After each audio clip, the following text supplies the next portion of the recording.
नमस्कार, मैं हूं श्वेता सिंह। दिन भर की हर खबर से आपको खबरदार करने की बारी है और सबसे पहले इसमें हम खबरों को खबरदार के लेंस से परख लेते हैं। सबसे पहली खबर जिसको हम खबरों के लेंस से परखते हैं वो है नेशनल डिजिटल हेल्थ मिशन से जुड़ी, क्योंकि ये जो योजना है इसके तहत अब एक कार्ड आप पा सकेंगे।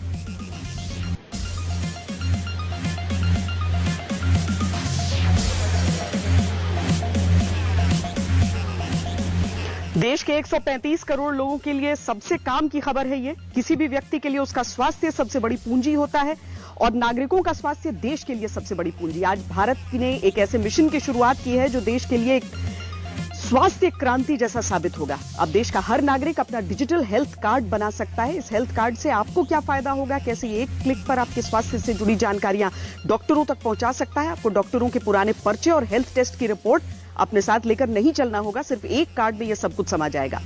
यह सब कैसे होगा, इसकी जानकारी पीएम मोदी ने देश को दी है। 135 करोड़ हिंदुस्तानियों को दिए गए इस मेडिकल गिफ्ट के सारी डिटेल्स बस आपको मिलने वाले हैं। आपको और आपके परिवार के लिए जरूरी इस खबर पर हमारा पूरा फोकस रहेगा। पूर्वी लद्दाख सेक्टर में चीन के ड्रोन एक बार फिर भारतीय क्षेत्रों के बहुत करीब से उड़ान भर रहे हैं। Hot springs, Gogra, Daulat Beg Oldi sector में चीन के ड्रोन्स की संदिग्ध गतिविधियां देखी गई हैं। ऊंचाई पर तैनात भारतीय सुरक्षा बलों की नजर चीन के इन ड्रोन्स पर बनी हुई है। एलएसी पर चीन के निर्माण गतिविधियां हाल में बढ़ गई हैं। ऐसा हो सकता है कि सर्दियों से पहले चीन कोई बड़ा षड्यंत्र प्लान कर रहा हो। इसके डिटेल्स हम आपको देंगे। रक्षा मंत्रालय ने हाल ही में भारतीय सेना के लिए 118 अर्जुन मार्क 1 अल्फा टैंक्स की खरीद को मंजूरी दे दी है। इन टैंकों के लिए चेन्नई की हेवी व्हीकल्स फैक्ट्री को 7,523 करोड़ रुपए का ऑर्डर दिया गया है। आत्मनिर्भर भारत के आत्मनिर्भर टैंक पर आज तक की सुपर एक्सक्लूसिव रिपोर्ट आज आपको मिस नहीं करनी चाहिए। और शुरू में ही आपको एक्स्ट्रा खबरदार कर देते हैं, ये आपके काम की खबर है। 1 अक्टूबर से 3 बैंकों की चेकबुक बेकार होने वाली है। अगर आपका account Allahabad bank, oriental bank of commerce या यूनाइटेड बैंक ऑफ इंडिया में है तो इन 3 बैंकों की पुरानी चेकबुक के चेक 3 दिन बाद से स्वीकार नहीं किए जाएंगे। इसमें जितनी जल्दी हो सके बैंक से नई चेकबुक ले लेनी चाहिए। यह बदलाव इसलिए हो रहा है क्योंकि इलाहाबाद बैंक का मर्जर इंडियन बैंक में हो गया है, जबकि ओरिएंटल बैंक ऑफ कॉमर्स और यूनाइटेड बैंक ऑफ इंडिया का मर्जर पंजाब नेशनल बैंक में हो चुका है। लेकिन खबरदार में सबसे पहले बात हम देश में हुए स्वास्थ्य क्रांति से करने जा रहे हैं। नेशनल डिजिटल हेल्थ मिशन अपने आप में एक क्रांतिकारी मिशन है, लेकिन जिस तरीके से अभी तक आप आधार कार्ड का इस्तेमाल करते थे, जो आपकी पहचान से जुड़ा एक पूरा अंक था, एक जिस तरह से आप पैन कार्ड का इस्तेमाल करते थे, इसी तरीके से अब स्वास्थ्य से जुड़ा हुआ एक कार्ड आपके सामने आने वाला है। सबसे पहले यह समझिए कि यह डिजिटल हेल्थ कार्ड आपकी जिंदगी को किस तरह से आसान बनाएगा। इसके तहत देश के सभी लोगों को 14 नंबरों का एक यूनिक आईडी कार्ड दिया जाएगा जो आपके हेल्थ अकाउंट के तौर पर काम करेगा। डिजिटल हेल्थ कार्ड में आपकी बीमारी लेकर दवाइयों तक और अस्पताल डॉक्टरों से लेकर मेडिकल रिपोर्ट से जुड़ी हर जानकारी मिलेगी। इसका मतलब यह हुआ कि अगर आप देश के किसी भी कोने में इलाज के लिए जाएंगे तो आपको अपनी मेडिकल रिपोर्ट का भारी भरकम बैग, पिछले डॉक्टरों के लिखे गए प्रिस्क्रिप्शंस, आप कौन कौन सी दवाइयां ले रहे हैं, इससे जुड़ी पर्चियां, या सामान्य भाषा में कहें तो डॉक्टरों के पुराने पर्चों का बोझ ले जाने की कोई जरूरत ही नहीं है। आपकी आईडी से यह पता चल जाएगा कि आपको पहले कौन सी बीमारी रही है और आपका इलाज कहां हुआ है, किस तरह हुआ है, कौन सी दवाइयां आप लेते रहे हैं। डिजिटल हेल्थ कार्ड को देखकर आपकी ये सारी जानकारी सेकंड्स में मिल जाएगी। हर मरीज का पूरा मेडिकल डेटा रखने के लिए अस्पताल, क्लिनिक और डॉक्टर्स को एक सेंट्रल सर्वर से लिंक किया जाएगा, यानी इसमें अस्पताल, क्लिनिक और डॉक्टर भी रजिस्टर होंगे। और सबसे अच्छी बात यह है कि आपकी सेहत से जुड़ी ये सारी जानकारी पूरी तरह सुरक्षित है, यानी आपकी मेडिकल जानकारी का इस्तेमाल कोई दूसरा व्यक्ति नहीं कर सकता, क्योंकि इसके लिए हर बार आपके मोबाइल पर ओटीपी नंबर भेजा जाएगा। हालांकि अनिवार्य नहीं है कि डिजिटल हेल्थ कार्ड बनवाया ही जाए, लेकिन सरकार की कोशिश है कि धीरे धीरे देश का हर नागरिक अपना हेल्थ कार्ड बनवाए ताकि हेल्थ से जुड़े रिकॉर्ड रखना आसान हो जाए। अब तक ये रोजाना ये योजना जो है वो देश के 6 राज्यों और केंद्र शासित प्रदेशों में पायलट बेसिस पर शुरू की गई थी, लेकिन आज से इसे पूरे देश में शुरू कर दिया गया है। अगर आप भी अपना डिजिटल हेल्थ कार्ड बनवाना चाहते हैं तो इसकी प्रक्रिया बहुत आसान है। इस प्रक्रिया को समझने के लिए हमारी ये रिपोर्ट देखिए। ये है नए भारत की नई उड़ान, नया अभियान, आयुष्मान भारत डिजिटल मिशन। एक ऐसे मिशन की शुरुआत हो रही है जिसमें क्रांतिकारी परिवर्तन लाने की बहुत बड़ी ताकत है। ये डिजिटल मिशन हेल्थ से जुड़े हर स्टेक होल्डर को एक साथ एक ही प्लेटफॉर्म पर लाएगा। इससे इलाज भी बेहतर होगा और मरीजों को बचत भी।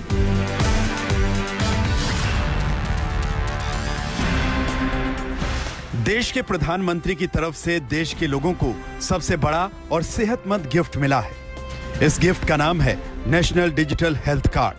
हेल्थ कार्ड के इन 14 नंबरों में आपके स्वास्थ्य से जुड़ी हर छोटी बड़ी जानकारी छिपी रहेगी, जो कार्ड के दाईं तरफ दिखाई दे रहे इस QR कोड को स्कैन करते ही आपके सामने आ जाएगी। ये नंबर आने वाले समय में आपकी जिंदगी का सबसे महत्वपूर्ण नंबर बनने वाला है। देश में स्वास्थ्य सेवाओं को सहज और सुलभ बनाने का जो अभियान आज पूरे देश में शुरू हुआ है, ये 6-7 साल से चल रही सतत प्रक्रिया का एक हिस्सा है। नेशनल डिजिटल हेल्थ कार्ड बनवाने के लिए आपको सबसे पहले नेशनल डिजिटल हेल्थ मिशन की वेबसाइट ndhm.gov.in पर जाना होगा। इस वेबसाइट के खुलते ही यूनिक डिजिटल हेल्थ कार्ड बनाने का ऑप्शन क्रिएट हेल्थ आईडी पर क्लिक करना होगा। अगर आप डिजिटल कार्ड से आधार को लिंक नहीं करना चाहते तो इस दूसरे ऑप्शन पर भी जा सकते हैं। इस ऑप्शन पर क्लिक करते ही आपका कार्ड बनने की प्रक्रिया शुरू हो जाएगी। आधार नंबर या मोबाइल नंबर डालने के बाद आपके मोबाइल नंबर पर आए OTP के जरिए इसे वेरीफाई करना होगा। आपको अपने प्रोफाइल के लिए अपनी पर्सनल डिटेल जैसे फोटो, डेट ऑफ बर्थ या जन्म की तारीख, अपने पते जैसी कुछ अहम जानकारियां देनी होंगी। इस सारी प्रोसेस के बाद आपके सामने एक हेल्थ आईडी कार्ड बनकर सामने आएगा, जिसमें आपकी जानकारियां, फोटो, साथ ही एक QR कोड होगा। अब पूरे देश के अस्पतालों के डिजिटल हेल्थ सॉल्यूशंस को एक दूसरे से कनेक्ट करेगा। इसके तहत देशवासियों को अब एक डिजिटल हेल्थ आईडी मिलेगी। हर नागरिक का हेल्थ रिकॉर्ड डिजिटली सुरक्षित रहेगा। डिजिटल हेल्थ आईडी के माध्यम से मरीज खुद भी और डॉक्टर भी पुराने रिकॉर्ड को जरूरत पड़ने पर चेक कर सकता है। ये डिजिटल मिशन हेल्थ से जुड़े हर स्टेक होल्डर को एक साथ एक ही प्लेटफॉर्म पर लाएगा। डिजिटल हेल्थ कार्ड बनने के बाद आपका इलाज आसान और सस्ता हो जाएगा। वो इसलिए क्योंकि अब आपकी सेहत से जुड़ी सारी जानकारी रखने की जिम्मेदारी आपकी नहीं, बल्कि सरकार के बनाए इस हेल्थ कार्ड की होगी। इसके तहत हेल्थ अकाउंट में हर मेडिकल टेस्ट, हर बीमारी, जिन डॉक्टर्स को दिखाया है उनकी जानकारी, अब तक ली गई दवाइयां और लैब टेस्ट के जरिए हुए डायग्नोसिस की डिटेल्स मौजूद होंगी। अगर आप अपना डॉक्टर या अस्पताल बदलते हैं तो इस कार्ड के जरिए नए डॉक्टर या अस्पताल को अपनी सारी डिटेल एक क्लिक के जरिए दे सकते हैं। यानी अब आपको ना तो भारी भरकम मेडिकल रिपोर्ट के झोले को साथ रखना होगा और ना ही ये याद रखना होगा कि कब किस डॉक्टर ने क्या दवाई लिखी थी। ये सुविधा अब क्रांतिकारी साबित होने वाली है। इस मिशन का सबसे बड़ा लाभ देश के गरीबों और मध्यम वर्ग को होगा। एक सुविधा तो ये होगी कि मरीज को देश में कहीं पर भी ऐसा डॉक्टर ढूंढने में आसानी होगी जो उसकी भाषा भी जानता है, समझता है और उसकी बीमारी के उत्तम से उत्तम उपचार का वो अनुभवी है। इससे मरीजों को देश के किसी कोने में भी उपस्थित स्पेशलिस्ट डॉक्टर से संपर्क करने की सहूलियत बढ़ेगी। सिर्फ डॉक्टर ही नहीं, बल्कि बेहतर टेस्ट के लिए लैब्स और दवा दुकानों की भी पहचान आसानी से संभव हो पाएगी। ये डिजिटल मिशन पूरे देश के अस्पतालों के डिजिटल हेल्थ सॉल्यूशन को एक दूसरे से कनेक्ट करेगा। ताकि देश में चल रही महंगी स्वास्थ्य सेवाओं को काबू में लाया जा सके। उदाहरण के तौर पर इस हेल्थ कार्ड के जरिए बार-बार करवाई जाने वाली मेडिकल जांच को रोका जा सकता है, क्योंकि कार्ड में मौजूद आपकी पुरानी मेडिकल रिपोर्ट से डॉक्टर को आपकी सेहत की जानकारी मिल सकती है, वो भी पूरी सुरक्षा के साथ। डॉक्टर और अस्पताल इस प्लेटफॉर्म का उपयोग अपनी सर्विस को रिमोट हेल्थ सर्विस प्रोवाइड करने में कर पाएंगे।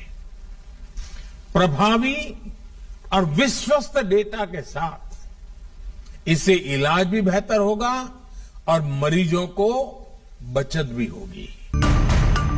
इस डिजिटल मिशन के तहत हेल्थ केयर प्रोफेशनल्स रजिस्ट्री यानी HPR और हेल्थ केयर फैसिलिटीज रजिस्ट्री को लागू किया जाएगा।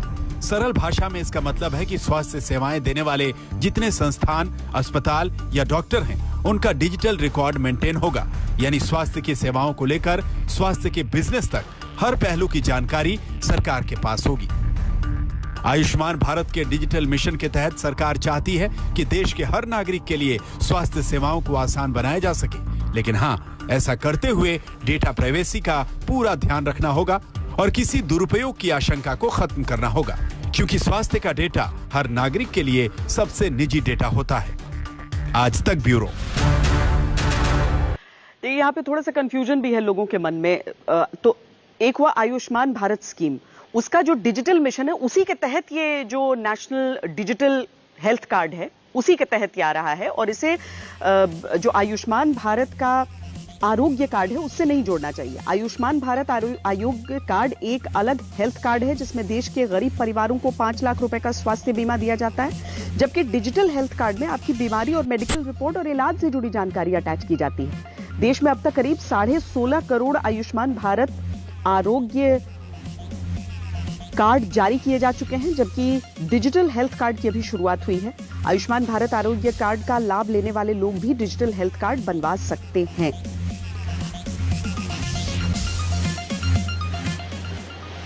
अब हम आपको दुनिया भर के अलग अलग देशों से तुलना भी दिखाते हैं और आपको दिखाते हैं कि दुनिया के जो अलग अलग देश हैं वो इस्तेमाल कर रहे हैं या नहीं कर रहे हैं, किस तरह की व्यवस्था वहां पर है। तो डिजिटल हेल्थ आईडी जैसी व्यवस्था America, Britain, Germany, France, Denmark, Israel, Australia और न्यूजीलैंड में किसी न किसी तरह से है। डिजिटल हेल्थ कार्ड रिकॉर्ड या डिजिटल हेल्थ कार्ड जैसी व्यवस्था है। इस व्यवस्था पर खर्च भी होता है, इसीलिए यह भी देखना चाहिए कि भारत सहित कुछ प्रमुख देश स्वास्थ्य पर अपने जीडीपी का कितना हिस्सा खर्च करते हैं। भारत की बात करें तो हमारा देश जीडीपी का सिर्फ 1.28% हिस्सा स्वास्थ्य पर खर्च करता है, जबकि दूसरे देशों का स्वास्थ्य पर होने वाला खर्च हमसे कई गुना ज्यादा है। अमेरिका अपने जीडीपी का 17% स्वास्थ्य पर खर्च करता है, स्विट्जरलैंड अपने जीडीपी का 12% स्वास्थ्य पर खर्च करता है, फ्रांस और जर्मनी 11.5%, जापान 11%, ब्रिटेन 10% और न्यूजीलैंड अपने जीडीपी का 9.21% स्वास्थ्य पर खर्च करता है। बड़े बुजुर्गों ने कहा है कि जो निरोगी काया है वही सबसे ज्यादा, सबसे बड़ा धन है आपका, और धन संपत्ति जो बाकी चीजें होती हैं वो सब एक तरफ हैं। जब तक इंसान का शरीर स्वस्थ नहीं रहेगा तब तक क्या फायदा। लेकिन कोरोना के इस समय में ही सरकारें ये समझ पाई कि स्वास्थ्य व्यवस्था को दुरुस्त रखना कितना जरूरी होता है, और उसमें से उस दौर से निकलते हुए स्वास्थ्य व्यवस्था पर फोकस इन सारी चीजों के पीछे भी नजर आता है। हालांकि इसमें हमें यह भी देखना होगा कि जो डेटा प्राइवेसी है, जो हमारी प्राइवेसी है, जो निजता का अधिकार है, उसकी भी सुरक्षा किस तरीके से की जाए। बहरहाल एक तरफ तत्परता से प्रधानमंत्री ने इस कार्ड को लॉन्च किया तो दूसरी तरफ तत्परता उन्होंने सेंट्रल विस्टा के जरिए भी दिखाई, ये भी दिखाया कि किस तरीके से वो पहुंच गए अचानक वहां पर, ये देखने के लिए कि संसद भवन का जो निर्माण हो रहा है वो किस तरीके से हो रहा है। हम आपको दिखाते हैं ये पूरी रिपोर्ट।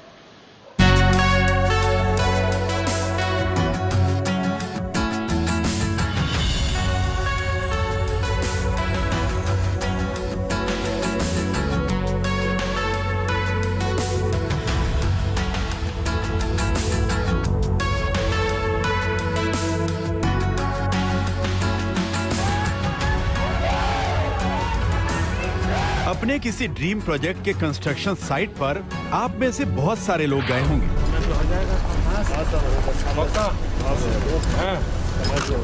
यकीनन ऐसे मौके पर जो फील गुड होता है वही देश के प्रधानमंत्री नरेंद्र मोदी को संसद की नई इमारत के निर्माण का सर्वे करते वक्त हुआ होगा। बीती रात तकरीबन 8:45 बजे अमेरिका से लौटे प्रधानमंत्री वहां अचानक पहुंचे थे और निर्माण क्षेत्र में पानी, कीचड़, उबड़-खाबड़ रास्तों से होते हुए प्रधानमंत्री लोकसभा और राज्यसभा के नए घर की दरोदीवार का निर्माण का काम देखने लगे। ये राज्यसभा है, ये लोकसभा है, ये मेरी मेन सदन होती है, ओरिजिनल राज्यसभा का यहीं और राज्यसभा में। संसद की नई इमारत 64,500 वर्ग मीटर क्षेत्र में बन रही है। नए संसद भवन में विशाल संविधान कक्ष होगा जिसमें भारतीय लोकतंत्र की विरासत सहेजी जाएगी। संसद के माननीय सदस्यों के लिए एक लाउंज होगा, लाइब्रेरी होगी, कई समिति कक्ष होंगे, डाइनिंग एरिया और भरपूर पार्किंग स्पेस होगा। और सबसे महत्वपूर्ण होगा कि संसद की नई इमारत में लोकसभा चैम्बर में 888 और राज्यसभा चैम्बर में 384 सदस्य बैठ सकेंगे। सिटी में मौका नहीं पड़ा। इतना बड़ा पवित्र काम आपके हाथों से हो रहा है। सेंट्रल विस्टा प्रोजेक्ट के तहत बन रहा संसद भवन अगले 1-1.25 साल के भीतर बनकर तैयार होगा।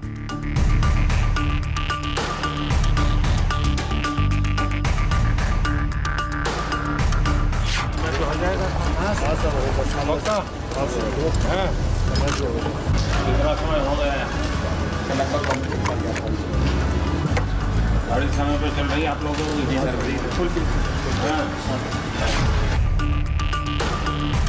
नई इमारत में ही 2022 के शीत सत्र से संसद चलने की उम्मीद जताई गई है। ये लगभग 7.5 मीटर। वैसे तो संसद के नए भवन का औचक निरीक्षण प्रधानमंत्री के काम की स्टाइल है, लेकिन कोरोना के समय में सेंट्रल विस्टा प्रोजेक्ट जारी रखने और उसकी लागत को मुद्दा बनाने वाले विपक्ष को जवाब भी है।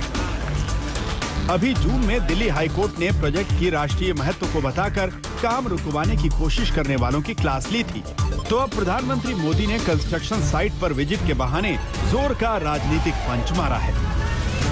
आज तक ब्यूरो। लेकिन राजनीति फिर भी इस पर हो रही है। हालांकि कुछ दिनों पहले जब जो रक्षा मंत्रालय के हिसाब से जो जिस इलाके का उद्घाटन हुआ था उस समय ये प्रधानमंत्री की तरफ से विपक्ष पर तीखे वार भी किए गए थे, लेकिन आज फिर जब सेंट्रल विस्टा का मामला उठा तो विपक्ष ने तीखे प्रहार किए। बहरहाल हम एक ब्रेक के लिए यहां पर रुक रहे हैं। जब ब्रेक के बाद हम लौटेंगे तो आपको दिखाएंगे और मिलवाएंगे आज के आत्मनिर्भर अर्जुन से किस तरीके से इस आत्मनिर्भर अर्जुन टैंक के ऑर्डर अब दे दिए गए हैं सीमा पर तैनाती के लिए। लेकिन एलएसी से एक चिंताजनक खबर भी आ रही है कि चीन की जिस तरह की एक्टिविटी वहां पर है वो बहुत अच्छे संकेत नहीं दे रही है। बस इस ब्रेक के बाद आप रहिए खबरदार।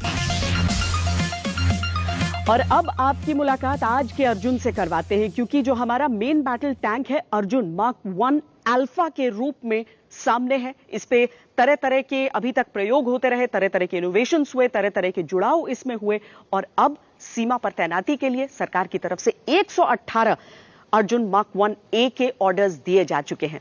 आपको आज के आत्मनिर्भर अर्जुन से मुलाकात करवाने के लिए हमने ये विस्तृत रिपोर्ट आपके लिए तैयार की है।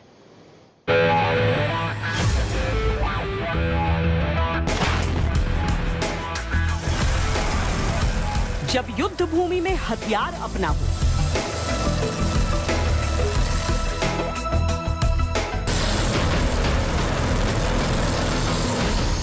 जब रणभूमि में गोला बारूद अपना हो,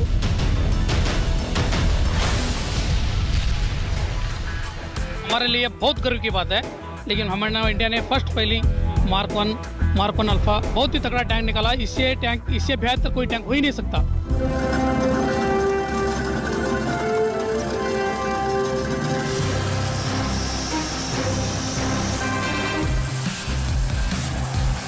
जब समर क्षेत्र में तकनीक अपनी हो,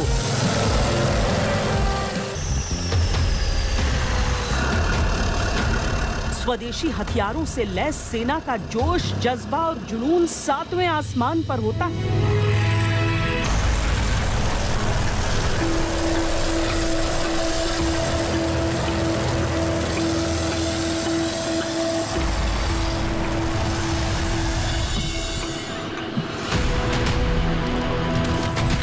ये हिंदुस्तानी दिमाग का नायाब नमूना है।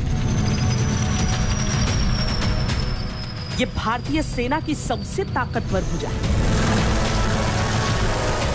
ये मेक इन इंडिया सोच का सॉलिड नतीजा है। इसकी क्षमता अद्भुत है, इसकी ताकत बेमिसाल है। ये है भारत का अभेद्य अर्जुन मार्क 1 अल्फा। तो क्या ये पूरी तरीके से स्वदेशी है या कुछ प्रतिशत हम माने की विधि? अगर आप देखें तो इसमें 50% पूरे के पूरे स्वदेशी है। और ये यूनिट ये हम इंडियन इंडस्ट्री से बनवा रहे हैं। अच्छा। इंडस्ट्री कुछ कंपोनेंट्स बाहर से खरीदेगा, इंटीग्रेट करेगा और हमें दे देगा। When we are paying money, we will be paying only in Indian rupees. लेकिन टेक्नोलॉजी हमारी है।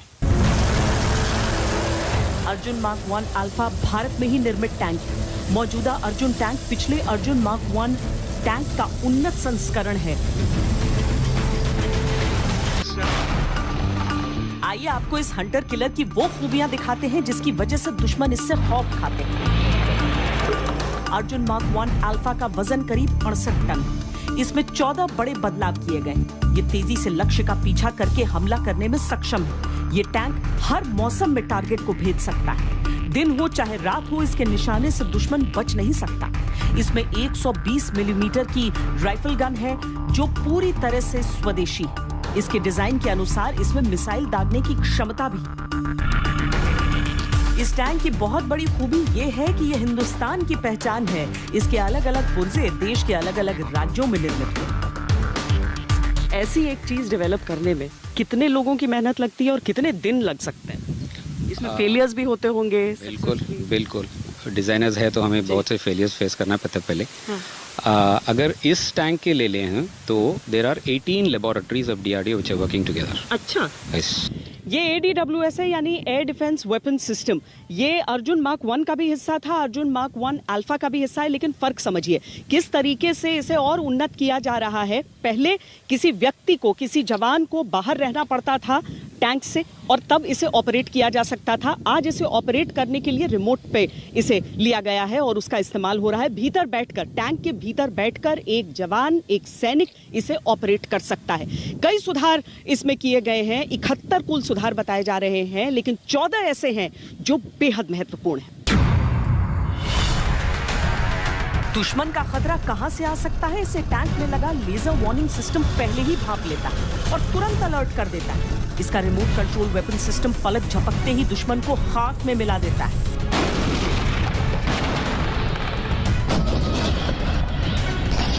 It's the first round hit probability we call. That means when you fire the first round, hitting the target accurate to 90% accuracy. That's a big results we call FRHP. इसी साल फरवरी में प्रधानमंत्री मोदी ने 118 Arjun mark 1 alpha tank सेना को समर्पित किए और इसी के साथ जमीन पर मारक क्षमता के मामले में देश ने एक और कदम आगे बढ़ाया। देश भर के अलग अलग लैब्स में इसे विकसित किया गया है और जहां पर हम मौजूद हैं, जहां पर ये अंतिम अपने स्वरूप में पाया जाता है, ये इसकी लीड लेबोरेटरी है। इसके अलग अलग प्रोटोटाइप्स बनाए गए हैं और जितना भी इसका प्रदर्शन रहा है वो बहुत संतोषजनक रहा है। खासकर जिन हाथों को इसे इस्तेमाल करना है वो इससे बहुत ज्यादा संतुष्ट हैं।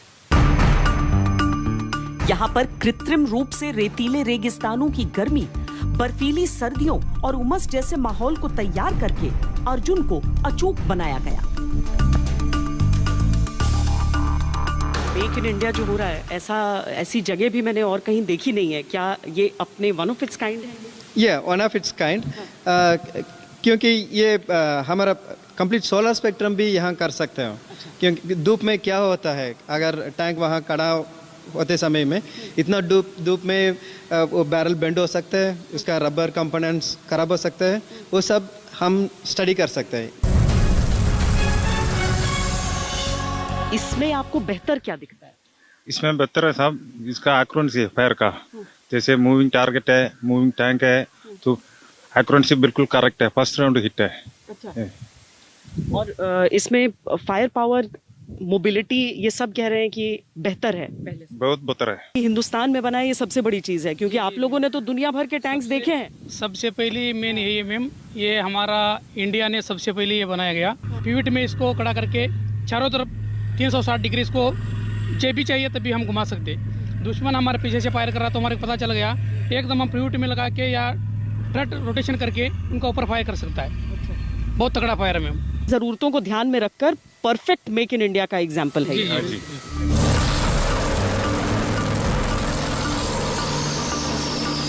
जो भारी भरकम टैंक होते हैं ये भी इंसानी हाथों से ही बनाए जाते हैं। ये पूरी वो सपोर्ट टीम है जिसने मिलकर इतने सालों से, इतने महीनों के अथक परिश्रम से एक ऐसी चीज को विकसित किया है जिसके इस्तेमाल से हिंदुस्तान की ताकत पूरी दुनिया देखती है। भारत को इस तरह की तैयारियां करनी पड़ती हैं, खुद को आत्मनिर्भर रखना पड़ता है, क्योंकि हमारे पड़ोसी कुछ इस किस्म के हैं। लाइन ऑफ एक्चुअल कंट्रोल पर एक तो गतिरोध बना हुआ है, दूसरा चीन की तरफ से बातचीत के बावजूद कुछ ऐसी संदिग्ध गतिविधियां शुरू हुई हैं कि सतर्कता को और बढ़ाना पड़ा है। ये जो गतिविधियां हैं वो ड्रोन से जुड़ी हुई हैं।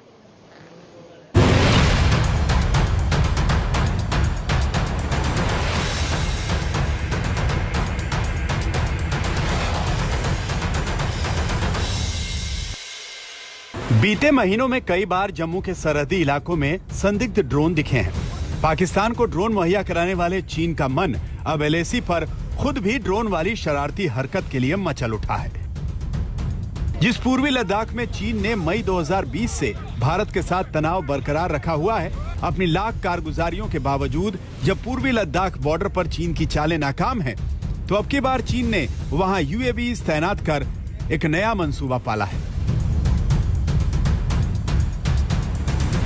चीन की इस हरकत को मॉनिटर करने के लिए भारतीय सेना को अलर्ट होना पड़ा है। अधिकतर चीनी ड्रोन गतिविधियां 2020 में चीनी घुसपैठ की कोशिशों वाले हॉट स्प्रिंग्स और गोगरा हाइट्स पर देखी गई हैं। 2012-13 से ही जिस दौलत बेग ओल्डी सेक्टर में चीन नजरें गड़ाए हुए है, वहां भी चीनी ड्रोन गतिविधियां हुई हैं।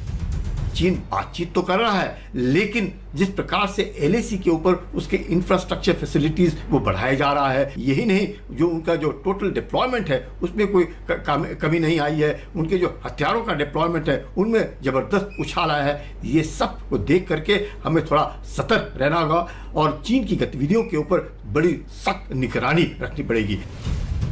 मई 2020 में चीन ने पूर्वी लद्दाख के कई पॉइंट्स पर तनाव पैदा किया। हालांकि भारत के आक्रामक रुख की वजह से चीन की दाल नहीं गली। वैसे तो लद्दाख बॉर्डर पर 3 स्थानों पर चीनी सैनिक पीछे हटे हैं, लेकिन चीन की ड्रोन गतिविधियां उनके इरादों की पोल खोलती हैं। नॉर्थ सिक्किम में, फिर उसके बाद में ईस्टर्न लद्दाख में और फिर गलवान में हर झड़प में चीन जो है बैकफुट पे नजर आया। उसकी इंटरनेशनल इमेज काफी खराब हुई। उसकी जबरदस्त कोशिश है कि पाकिस्तान के साथ मिलकर वो हिंदुस्तान के ऊपर कुछ ऐसी कार्रवाई करे जिससे उसकी जो छवि गिरी हुई है उसको टर्न अराउंड कर सके। ये उसकी जबरदस्त भूल होगी। अगर उसने कुछ भी किया तो दोबारा उसकी छवि और बर्बाद हो जाएगी। भले ही लद्दाख के ज्यादातर इलाकों से चीनी सेना पीछे हट गई हो, लेकिन वो अपनी सैन्य तैयारियों में कोई कोर-कसर नहीं छोड़ रहा है। पिछले कुछ दिनों में गोगरा हाइट्स, डीब्यू जैसे इलाकों में चीनी ड्रोन्स की गतिविधियां काफी बढ़ी हैं, जिन पर भारतीय सेना कड़ी नजर बनाए हुए है। और ऐसे में सर्दियां शुरू होने से पहले भारतीय सेना भी अपनी तैयारियों को चाक चौबंद कर रही है। मंजित नेगी, दिल्ली, आज तक। दुश्मन अपने षड्यंत्र को बढ़ाने में फोकस कर रहा है तो हिंदुस्तान अपनी मारक क्षमता को बढ़ाने पर फोकस कर रहा है। एक और मिसाइल का सफल परीक्षण हुआ है। आकाश मिसाइल, जिसे आकाश प्राइम कहा जा रहा है, उसका सफल परीक्षण उड़ीसा के चांदीपुर में हुआ। शाम 4:30 बजे हुए इस परीक्षण में आकाश प्राइम ने मानव रहित एरियल टारगेट को खोजकर उसे मार गिराया। आकाश के मुकाबले आकाश प्राइम मिसाइल ज्यादा ऊंचाई और कम तापमान में भी बेहतर क्षमता रखता है। एक छोटे से ब्रेक के लिए रुक रहे हैं। ब्रेक के बाद आपको एक ऐसे व्यक्ति की कहानी दिखाएंगे जिसने 43 साल पहले 3,500 शेयर खरीदे। आज लगभग 1,500 करोड़ उनकी कीमत हो गई है। रहिए खबरदार।